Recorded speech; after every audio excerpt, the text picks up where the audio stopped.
One driver started with everything: a famous name, big sponsors, TV cameras before he ever won a race.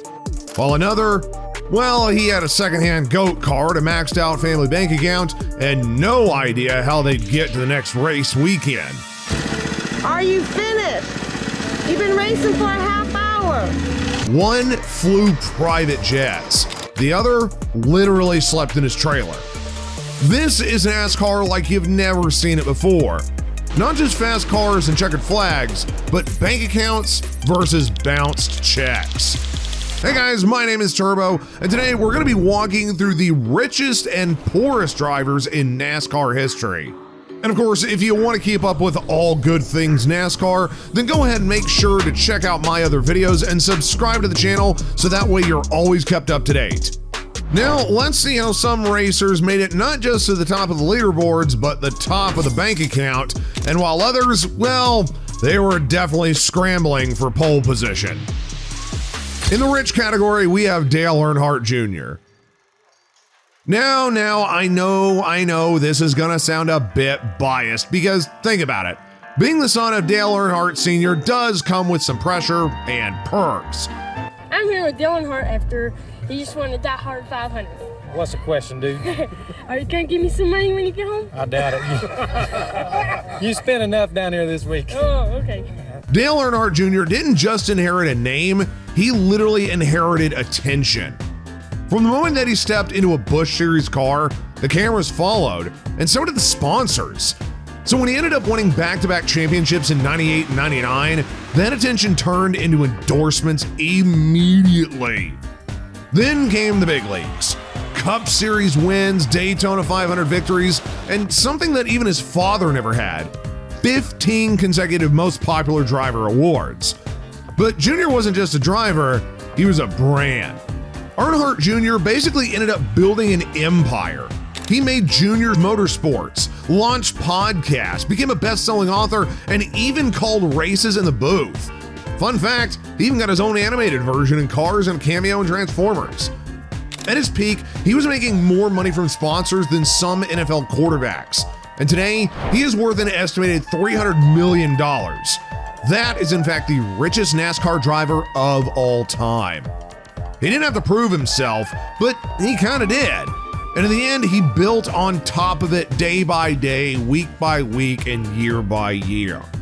Dale Jr. was born into racing royalty, and it turned into racing real estate. Now, chalking it up to the poor category, our first schlub is Kyle Larson. Long before Kyle Larson became young money, he was just a kid whose parents were broke. No family team, no million-dollar sponsors, just a mom and dad who poured every dime into used goat carts. They drove from track to track in a beat-up trailer, maxed out credit cards, skipped vacations. They held their breath at every single blown engine. Carson didn't come from stock car bloodlines, unfortunately, but rather came from the world of sprint cars and midget racing. And in NASCAR's country club culture, that path was way out of the system. But Larson didn't care, because every time he got behind the wheel, he made sure that people remembered his name. He didn't drive to race, he raced to dominate. Joey's gonna go high, Kyle low. What line will work? Can Joey Logano get the runoff 4? Coming out of turn number 4, the momentum with the 19. He moves to the inside. Kyle Larson's gonna win at Rockingham. Eventually, all that hard work would pay off with teams like Chip Ganassi not being able to ignore it any longer. Larson's raw talent broke through the sport's paywall. And now, he's a Cup Series champion, one of the most respected drivers on the grid, and the guy that every team wants when the money's on the line. From dirt cheap to Cup champ, Kyle Larson proved that skill, and not a checkbook, is what wins races. Now going back over to the rich category, we got Jeff Gordon. Before Jeff Gordon ever took a lap in the Cup Series, he was already changing the sport. No mullet, no southern draw, just a fresh face from California and a fire suit splashed in rainbow colors. Fans really didn't know what to make of him, but sponsors, they loved him. In a sport that was built on grit and grime, Jeff Gordon was marketable, polished, and of course, fast.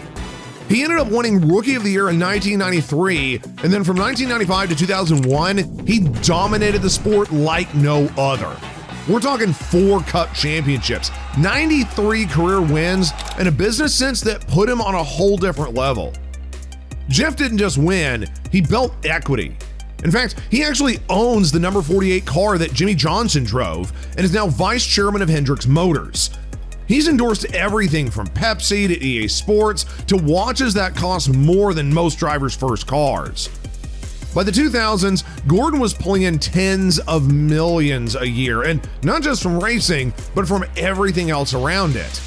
And now, it is estimated that he is somewhere in the ballpark of $200 to $250 million. Jeff Gordon wasn't just a driver, he was NASCAR's first ever rock star CEO.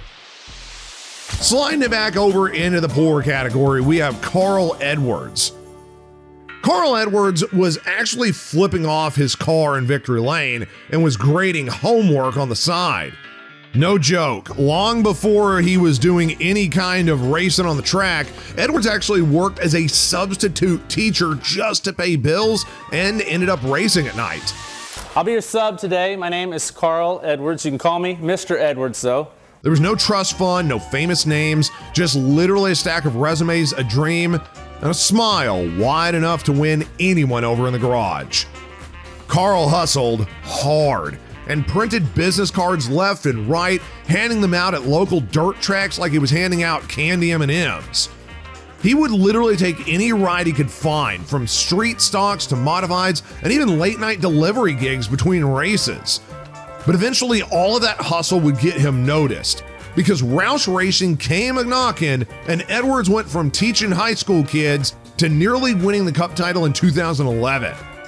Now, granted, he did not come from NASCAR royalty and didn't have some sort of big family operation. He earned everything from scratch, be it the Xfinity title to his Sprint Cup wins to even his fan favorite status. And whenever he walked away from the sport in 2016, he did it on his own terms. He was still healthy, still respected amongst fans, and was still true to the same blue-collar grit that got him there. Carl Edwards didn't just win races, but he also won hearts by showing every underdog that hard work can actually outdrive privilege. Now racing back over to the rich category, we have Jimmie Johnson. If NASCAR had a Mount Rushmore, Jimmie Johnson's face would definitely be carved into stone. We're talking 7 Cup championships, 5 of them in a row, mind you, and that's a record matched only by Richard Petty and Dale Earnhardt Sr. Jimmie Johnson through 3 and 4. Make room. Richard Petty and Dale Earnhardt. There's another 7-time champ. Jimmie Johnson wins his 7th NASCAR Sprint Cup championship. But here's the kicker. What sets Jimmie apart is that he just didn't win. He turned it into pure wealth. From day one, Johnson aligned himself with Hendrick Motorsports, which is one of the sport's most powerful teams. He had corporate sponsors stacked like stickers on his fire suit. We're talking Lowe's, Gatorade, Chevy, Rolex, Adidas. The guy was colored from head to toe in sponsors. Everywhere that he went, money was sure to follow. Because Jimmie wasn't just a winner, he was a franchise to behold in. He co-founded his own racing team, ventured into Indy cars, and even built a business tie that went across motorsports. When he finally walked away from full-time racing, he stepped right into the boardroom like he knew what he was doing. Now, he is a co-owner at Legacy Motorsports Club with a net worth of over $160 million. Johnson's legacy is as secure in the bank as it is on the stat sheet. Jimmie didn't need to be loud. He let the results, and of course the revenue, do the talking. And we're skidding it back to the poor section, looking at Denny Hamlin. Denny Hamlin didn't grow up with NASCAR privilege. No private jets, no big fancy team connections, no safety net, nothing of the sort. He was just a basic kid from Chesterfield, Virginia with big dreams and very little money. His family mortgaged their house. Yes, literally, they put everything on the line just to fund his early racing career. They weren't rich, but rather they were all in. Denny climbed the ranks on short tracks, running late models and hustling for scraps just to make it to next event. And he wasn't flashy about it either. He was relentless. But the number one thing about overall was that it paid off. In fact, Hamlin caught the eye of Joe Gibbs Racing and never looked back. Multiple Daytona 500 wins, dozens of Cup victories, and now he actually co-owns 2311 Racing alongside Michael Jordan of all things. Not bad, not too shabby. I mean, at least for a guy whose first sponsor was the family checkbook. But Denny never forgot his roots. In fact, he still races with a chip on his shoulder. He still hasn't won that elusive Cup title and does still want to prove that he belongs at the top. Not because of money, but because of merit. From mortgage papers to Michael Jordan, Denny Hamlin didn't buy his way in, he bled for it. No one's gonna give you anything. No one gave me anything. I grew up with no means. I worked my way here. I have a big jet, a big house, nice shit. I f***ing earned it. And we're gonna make a quick pit stop in the rich category, looking at you, Tony Stewart.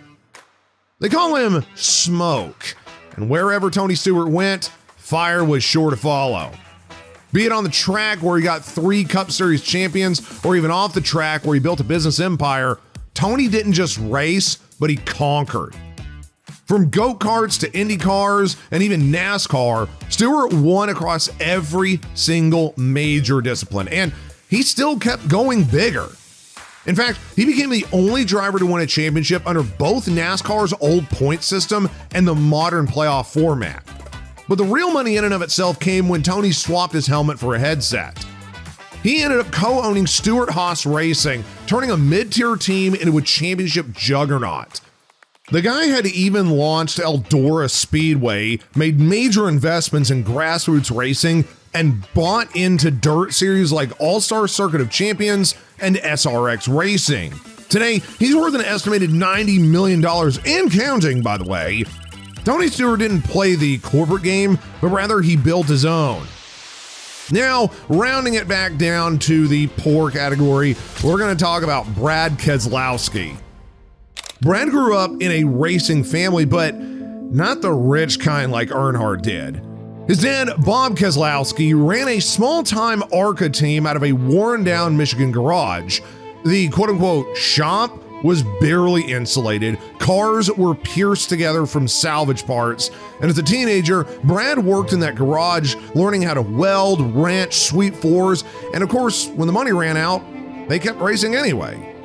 Brad clawed his way into NASCAR's lower ranks by scraping together sponsorships, often from mom and pop businesses or even just out of pocket. No silver spoon, no manufacturing pipeline, just pure talent, grit, and busted knuckles. Eventually, he finally got his shot with JR Motorsports and made it count. Wins had, of course, followed suit. And he will drive it into the corner. Keselowski will come down and take the checkered flag as a 2-time winner in 2008. What a job for the 24-year-old from Michigan. Then a Cup ride, and finally in 2012, won a championship with Team Penske, the first in their NASCAR history. And the checkered flag at a NASCAR Sprint Cup Championship for Penske Racing and Michigan's Brad Keselowski. We did a great job. What an awesome season. And like the underdog he is, Brad paid it forward by launching Keselowski Advanced Manufacturing, supporting military and aerospace projects. He founded his own truck team even to be able to give others a chance.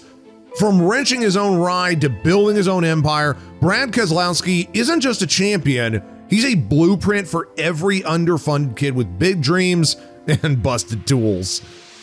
So, some drivers had a ton of money while others had absolutely nothing. But once that green flag drops, it really doesn't matter.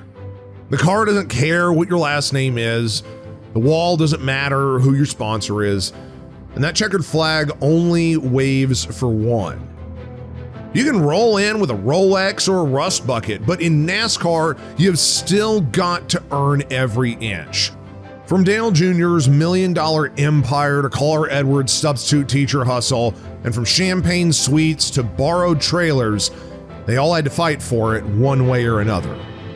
And in the end, that's what makes this sport beautiful. It's not about the money.